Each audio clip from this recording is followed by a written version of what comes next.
माढा येथील पशुवैद्यकीय दवाखान्यात डॉक्टरांचा अभाव, शेतकरी व पशुपालकांची गैरसोय। माढा येथील शासकीय पशुवैद्यकीय दवाखान्यामध्ये शासनानं निश्चित केलेल्या वेळेत अनेकदा डॉक्टर व कर्मचारी उपलब्ध नसल्याची तक्रार पशुपालकांकडून होत आहे।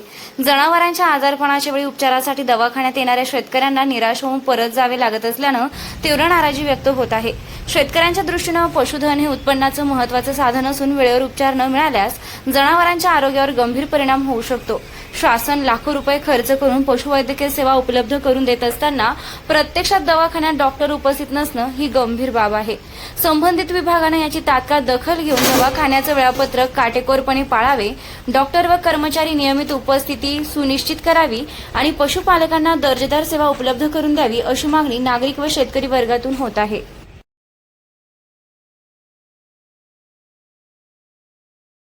आमच्या YouTube चॅनलला सबस्क्राइब करा, लाईक करा, शेअर करा।